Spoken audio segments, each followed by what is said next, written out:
ever since they met each other on that starry summer night. My parents would go out into the field at night and look up at the stars. They would talk about everything, and sometimes nothing at all. When they were younger, they even used to get right down on their backs. But as time went on, they settled into the habit of toting along some lawn chairs, because as my father said, the trip down to the ground and back up again was a lot longer now. Sir, your throne awaits you. But that's my chair. Fine, David, you can have the comfortable one. Again. It's a nice night, isn't it? David, I have something I need to tell you. I phoned Evan today and I asked him if he'd come and take over the farm. No, and we don't need his help. Don't go getting all mad at me when you know that we need his help. At least until we're both up to speed. My parents were the third generation to run the O'Connor cattle farm.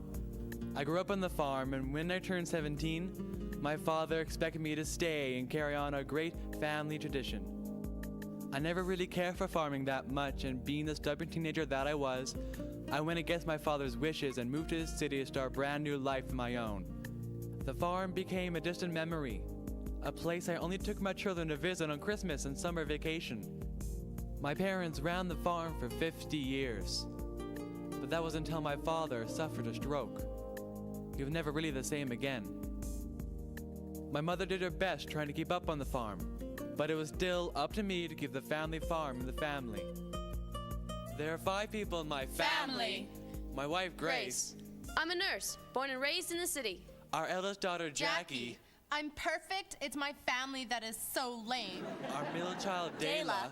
I'm the peacekeeper of the family. And finally, our youngest son, Sam. Some people call me special. I don't really know what they're talking about. Come on, Jackie, give me the control. I want to watch Dr. Bob. As if I'm gonna let you watch Geeky Dr. Bob talk about farming when I could be watching Dawson's Creek. Dawson's Creek, I don't want to watch that, Mom. Give me the control, Jackie. Right. I don't. That's enough. Now, who had the remote first? I did. Dayla. Keep me out of this. Fine, then we're watching Dr. Bob. Hooray!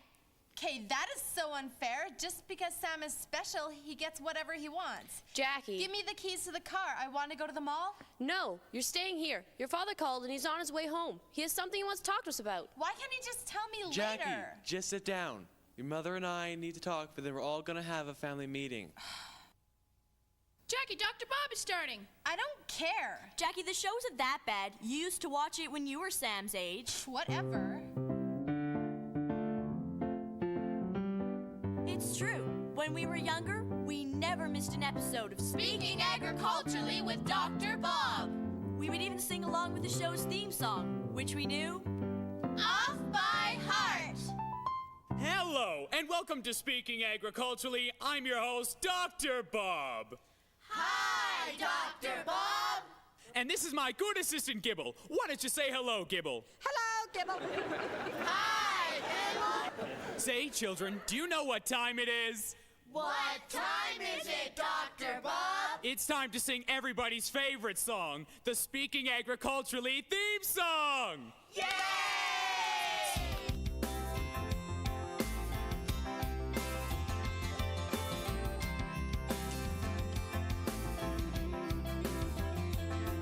So I ran into my friend, said, how's it going today? Said we feel like eating cause we're getting hungry. So we went to the diner and paid $4.99 for a cheeseburger, fries, and a shake.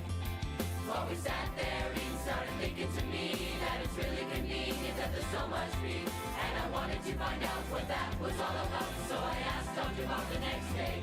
He said, agriculturally speaking agriculturally, making food is what it's all about.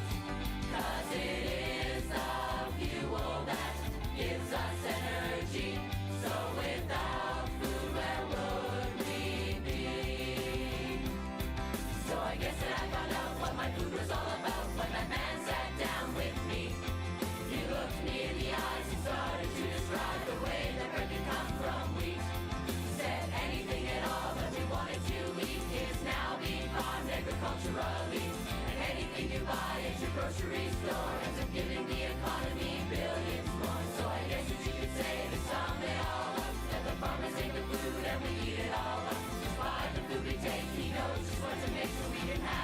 burgers, fries, and shakes. Agriculturally speaking, speaking agriculturally.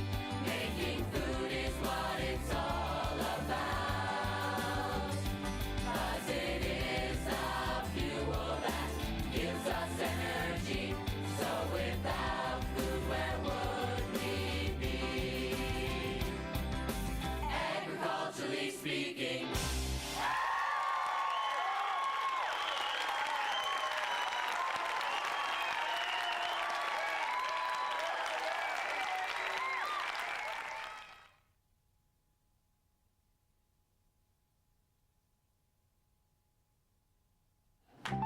Hello, and welcome back to Speaking Agriculturally. Say, do you children know what time it is? What time is it, Dr. Bob? It's time for Local Affairs, where we talk to local farmers about... Farm stuff. Exactly! And today we have Sparky from Stony Plain, Alberta. Say hello, children. Hi, Sparky! How did I get here? Have a seat. The last thing that I remember, I was looking at some crop circles in a field. There were no crop circles. But you're not here to talk about crop circles, are you, Sparky? Crop circles? What crop circles? Sparky, I believe you have a very unusual talent you would like to share with our television audience today. Well, ever since I got that metal plate in my head last summer, I've been able to predict the weather. Sparky, you have a little bit of an unusual name. Do you mind telling us just how you got it? Well, I was struck by lightning Oh, I see. on 26 separate occasions. Oh, I really see. Well, I guess you could say Mother Nature is really in tune with Sparky? Oh, Martha! Sparky, having your special talent must come in really handy being in your line of work. Well, when you're a farmer... Oh! Children! Children! Get back over here. It's just Gibble playing another one of his stupid practical jokes on us. And plus, we're inside. Oh, Martha! That's my line! Well, speaking agriculturally, that's about all the time that we have today. If you children at home have any questions about today's topics, please feel free to write us at the address on the bottom of your screen. Who knows, maybe we'll even meet you in person when we film our season finale at your farm. So remember, until next time, I'm Dr. Bob saying, food is agriculture and agriculture is food. And Gibble saying, Never, ever pee on an electric fence. say goodbye, Gibble. Goodbye, Gibble. Goodbye, Gibble! Goodbye, Dr. Bob!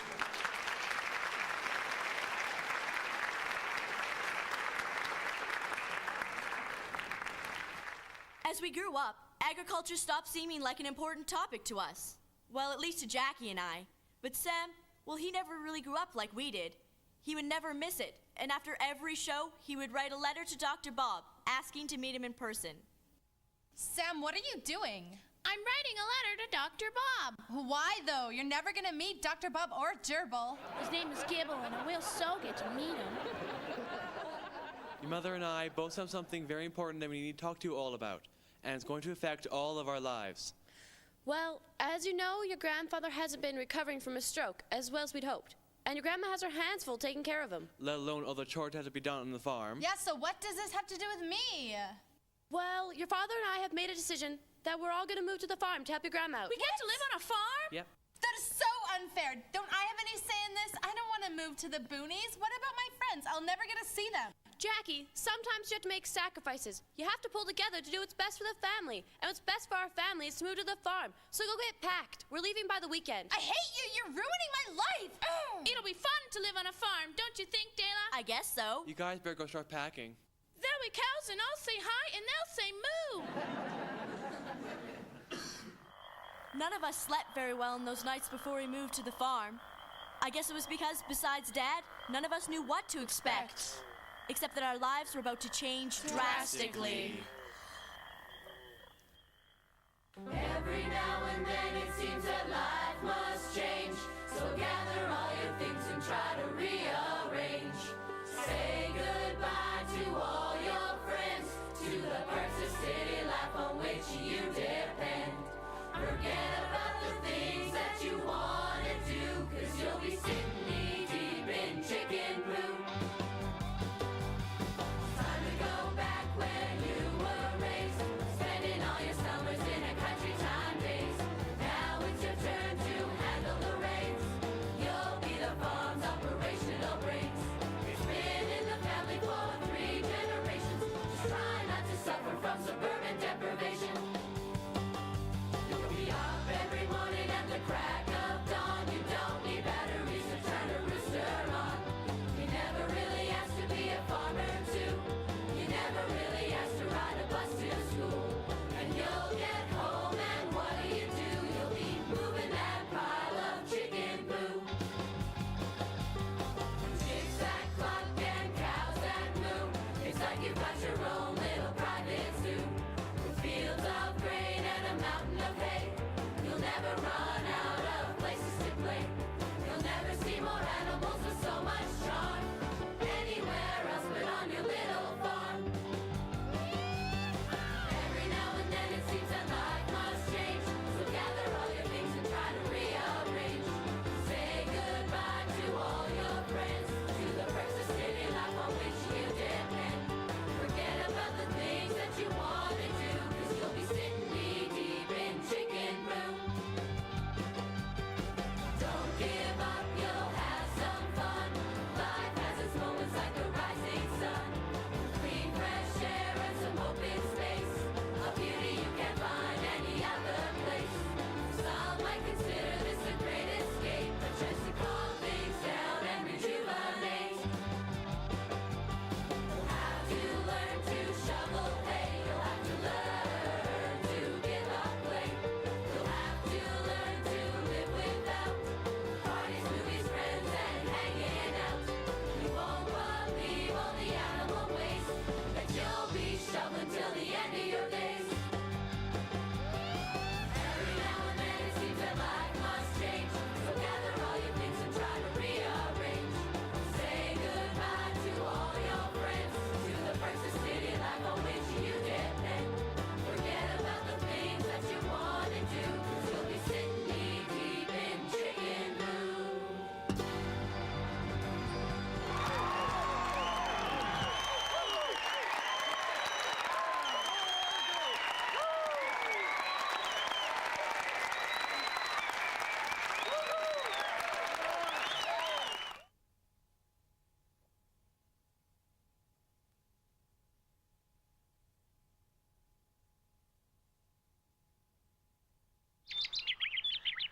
Rise and shine, everyone. It's time to get up. It's chores to be done, and breakfast is getting cold. Sammy, honey, it's time to get up. We were all in culture shock that first morning we woke up on the farm. I made a list of chores that have to be done before the end of the day. Dayla, you'll be feeding the cows. Sammy, honey, you'll be watering the cows. And Jackie, you'll be shoveling the... Crap! Grace, you and I have mending the fences and rinsing the troughs. Evan, darling, you and your father have castration duty. Castor crustacean? What's that? Why do you always get the best jobs? We trudged out in the cold morning air.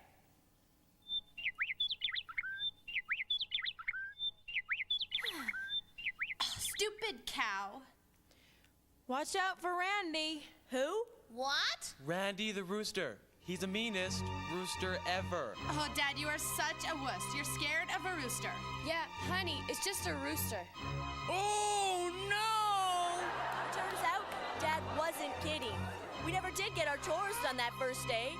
We were too busy defending ourselves against the possessed Randy the rooster. With each screech and peck and swoop at our heads, the bird intimidated us.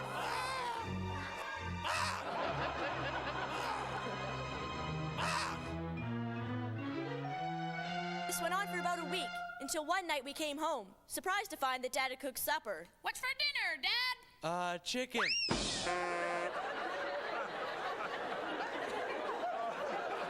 Why is this chicken so tough? Randy never bothered us again. I always like that, Rooster. Living on the farm, we soon learned that nature had its own time schedule, and we had to be on call 24 hours a day. Jackie, get up. Go away, Dayla. Jackie, get up. What time is it? It's about 3.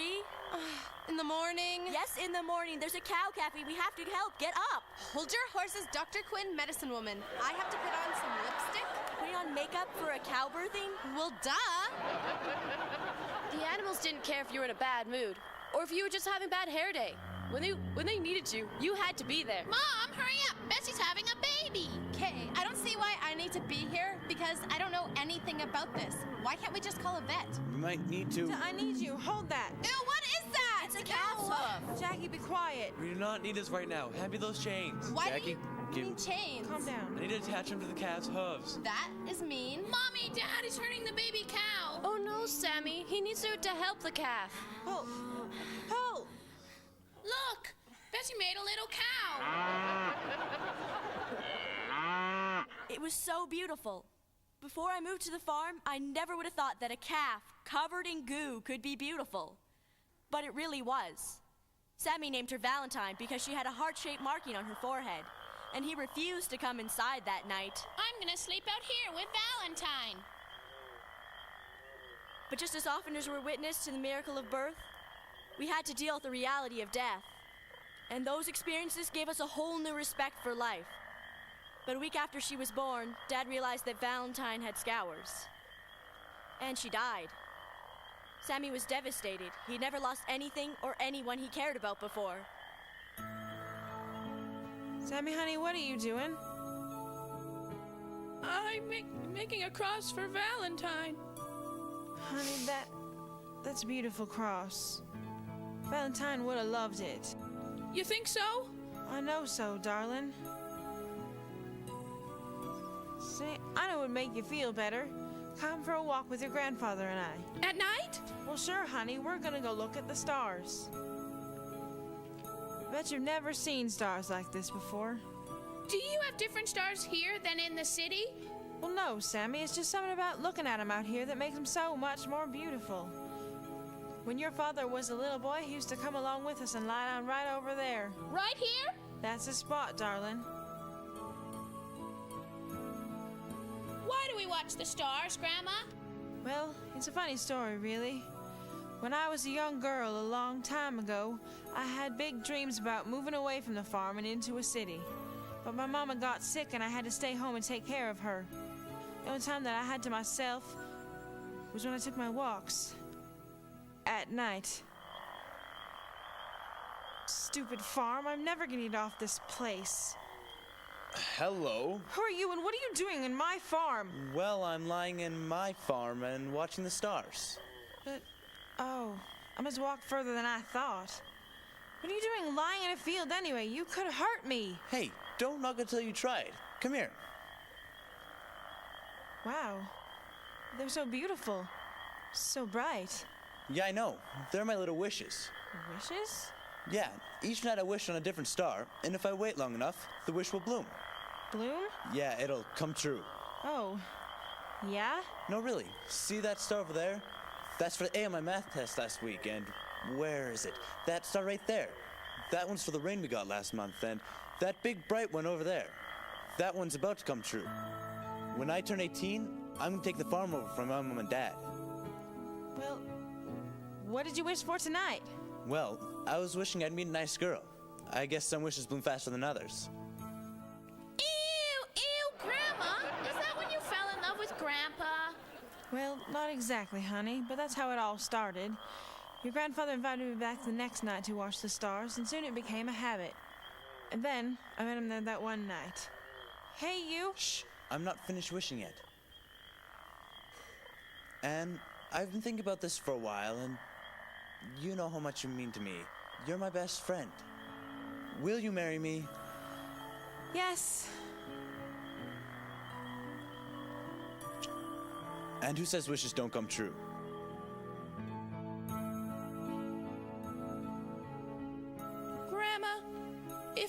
wish tonight, would it come true? Maybe, honey. When? Well, that's the thing about those wishes, Sam. You never know when they're going to bloom, but they're always up there to remind you of what you wished for.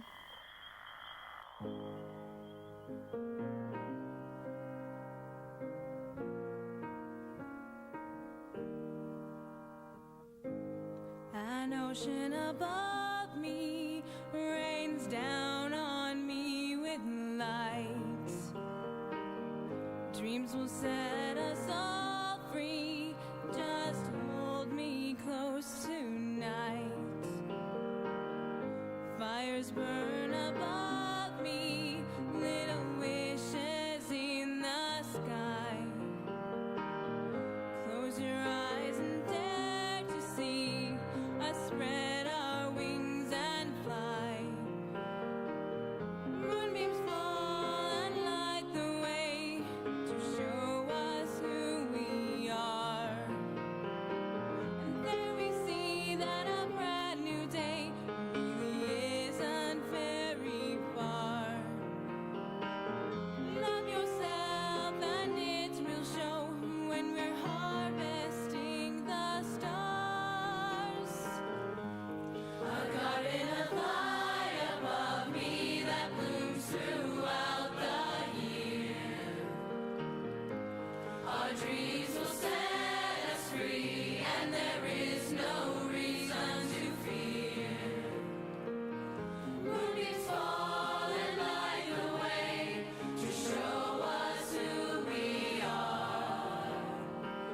And there we see that a brand new day really isn't very far. Love yourself and it will show when we're harvesting the stars. Like the wind we never see, the spark that glows inside of me. I look into the skies as you hold me in your eyes. Your cherished little one, growing towards the sun. Moonbeams fall and light the way to show us who we are. And there we see that a brand new day really isn't very far. Love yourself and it will show when we're harvesting the stars. Love yourself and it will show when we're harvesting the stars. Did you make a wish? Not yet. I wish.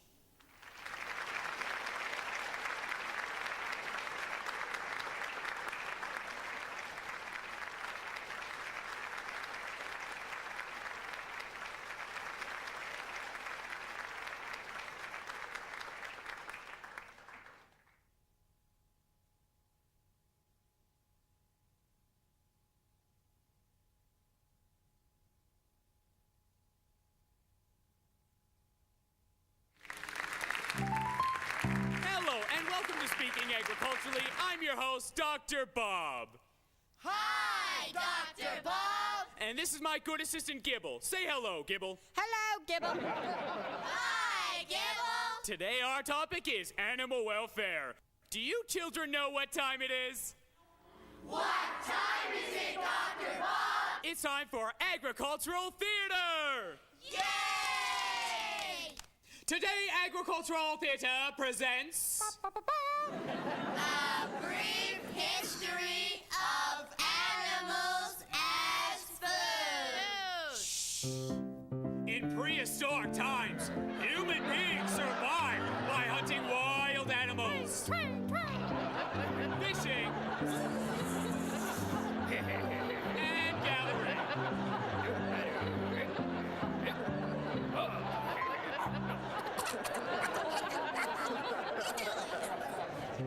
The only problem with this method of gathering food was that the plants and animals weren't always around when you needed them. So, About 12,000 years ago, human beings began to domesticate goats, sheep, and other animals so that they would have a more constant supply of meat, milk, and hides. This was called Animal husbandry. Then, the Industrial Revolution came along and transformed the small cottage industry into a business of changing domesticated animals into food. Blarg.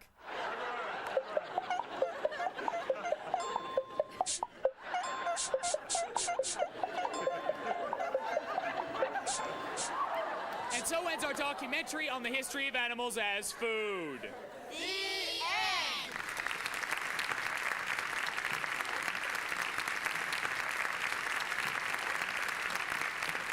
Today's next topic is biotechnology. Do you children know what biotechnology is? No. What is biotechnology, Dr. Bob? Well, perhaps I will let my trusty assistant Gibble answer this question for us. Gibble?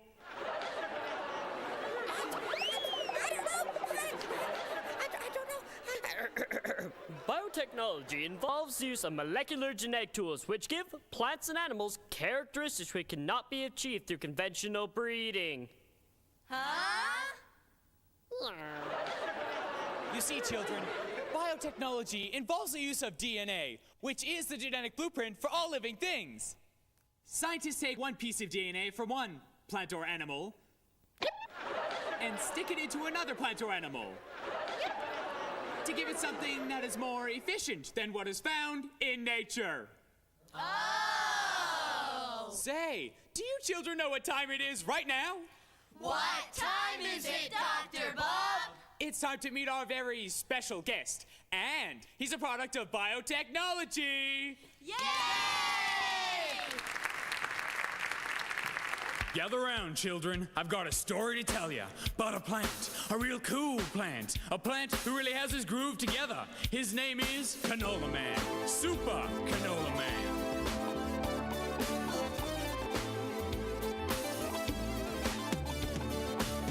In the beginning, I was a wee little plant. I was pushed around by every little ant, susceptible to extreme forms of weather. I couldn't help thinking that things should be better. Then a psychedelic scientist began to breed a stronger variety of sweet grape seeds. He studied long and hard and looked into our needs. He gave us a new set of designer genes. He gave me strength to fight adversity. He did it all with biotechnology. I became a low saturated fat sensation, all because of my genetic diversification.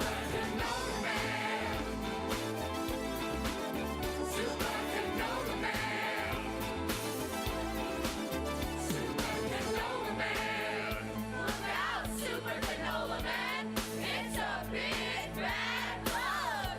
What are you doing here, you yellow belly con scum? No, you're wrong. Only my flowers are yellow and I grow in fields. And this field ain't big enough for the both of us. Go ahead, make my hay.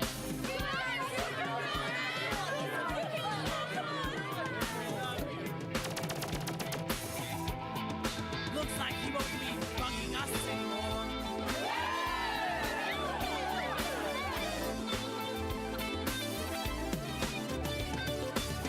And now I'm a strong little plant and the king of the weeds. I don't know anyone else that has resilience like me. There's no need to worry when the bugs come to feed. There ain't no bug alive that likes the taste of me. And Mother Nature might try to make me freeze. There ain't no stopping these bionic genes. I live my life knowing that I won't ever sneeze. 'Cause now I'm strong enough to fight off disease. They gave me strength to fight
I'm coming.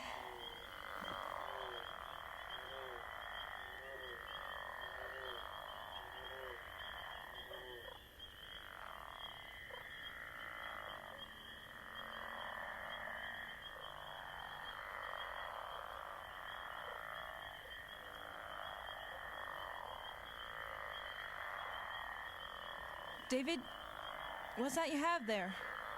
You had this all these years? I remember when I gave this to you. It was summer before we were married. And I didn't think I could live the rest of my life on a farm. So I decided to leave and go to the city. You're late. You missed the sunset. There was something I had to take care of. What was it? Nothing important. It's so beautiful out here.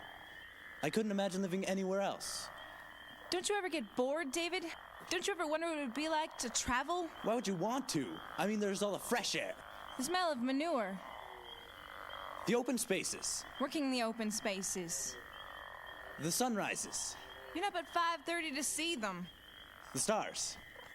Got you there, didn't I?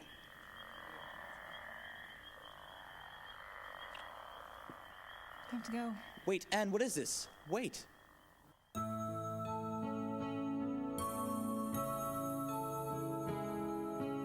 Dear David, I've been thinking about this for a long time, and I've decided I need to leave. I love you, but I need to be free. I'll always remember the time we spent under the stars. And remember, if you're ever lonely, the same stars are shining down on us, wherever we are. Please don't wait for me. Love, Anne. I came back. Didn't I? I never could have left you. Remember, Anne, the same stars are shining down on us, wherever we are. Please don't wait for me.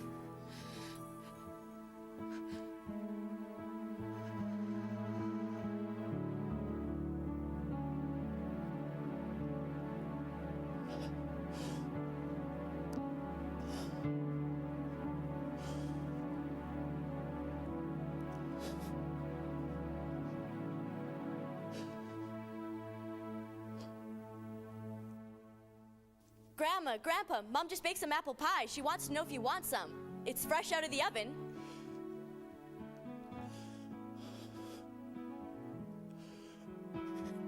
Grandma? Grandma?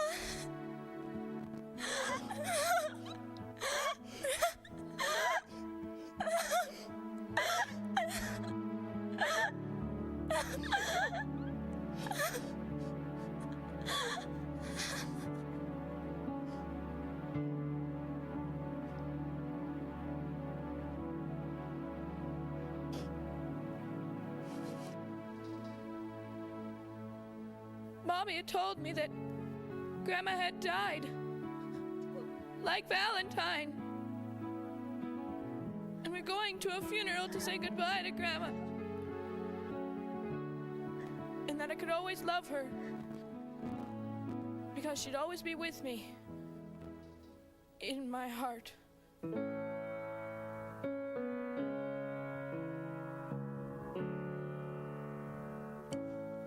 When the moon and the stars shine down at night, when the sun floods the world with warmth and light, when blue mystery fills the rolling sea, you will be remembered by me.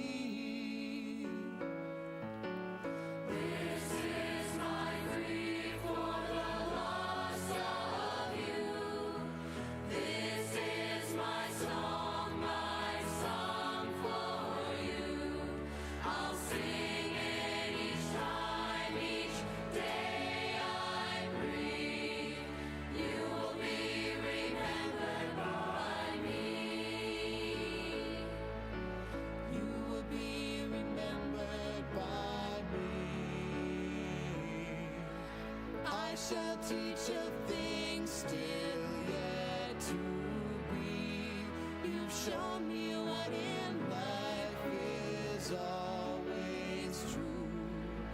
So in my life I'll live it for you.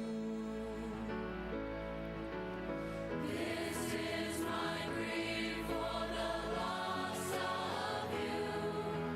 This is my song for you.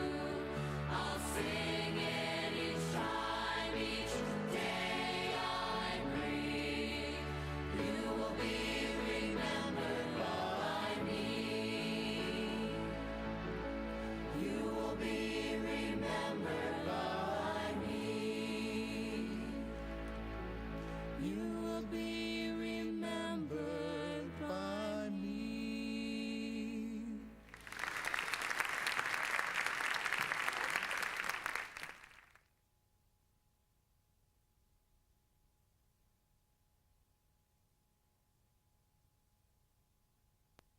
After Anne's funeral, Everything had changed. It seemed like when Grandma was alive, everyone liked the farm. But now that Grandma was gone, it seemed like no one liked the farm anymore. And then, Out of the blue, Dad says, I've made a decision. We're selling the farm, taking Grandpa with us, and going home. everyone was shocked. And Mom says, Evan, you turned our lives upside down to come here. You can't just pick us up and do it again. Jackie goes, yes, he can. And then Dad shouts, I made my decision, and that's final. and then Grandpa, who up to this point has been Silent. spoke. you never did like the farm, did you, Evan? You didn't when you were 17, and you don't now. So what are you gonna do? Run away again? And then, The phone rang.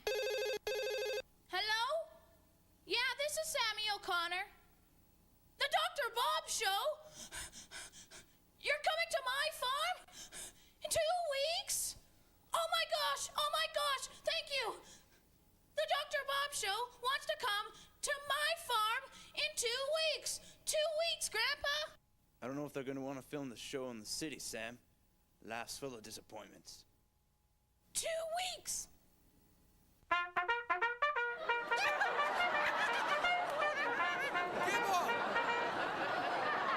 When we arrived at the farm, there was a lot of, how you say, touching in the air. Not to mention the various farm odors.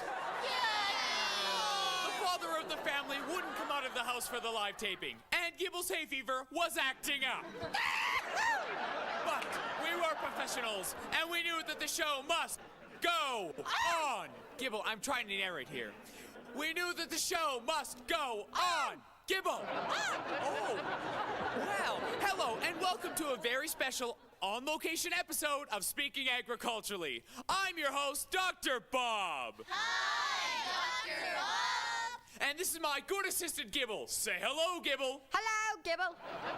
Hi, Gibble. Say, children, do you know what time it is?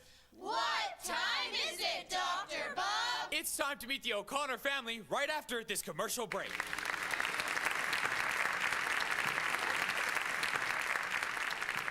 Jackie, what are you doing? I just packed that. I'm getting my vest for the Dr. Bob Show. Why even going on that stupid show? You don't even like the farm. I never said I didn't like the farm, okay? So if you'd excuse me, I have a show to do. And we're back. Now it's time to go meet that very special young man who wrote us all those letters after every show. In fact, he wrote us so many letters that Gibble here thought he was stalking us. Sammy, why don't you tell us a little bit about your farm? Well, my dad got it from his dad, and he got it from his father, and he got it from his dad. That's really interesting, Sammy. Will you be taking the farm over from your father when you grow up? No. You see, we're selling the farm, taking Grandpa with us, and moving back to the city. Sam, I know how much this farm means to you. And I'd like to stay, if that's okay with you, Dad. The O'Connors have always been farmers. No sense changing that now. Thank you.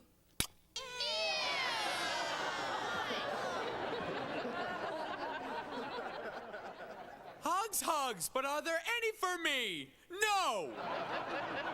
All right, that's it. We've wasted enough airtime on your sappy family.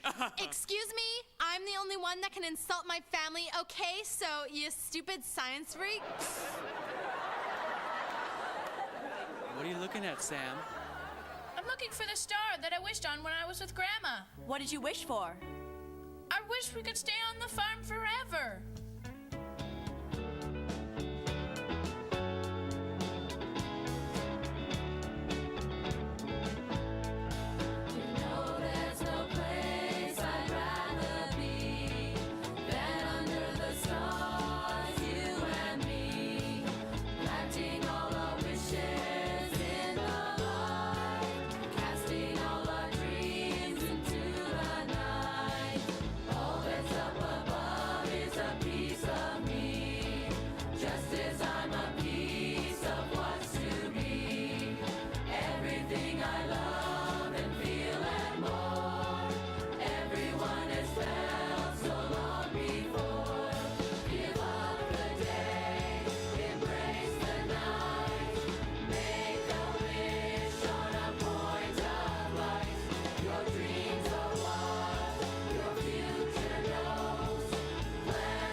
Groceries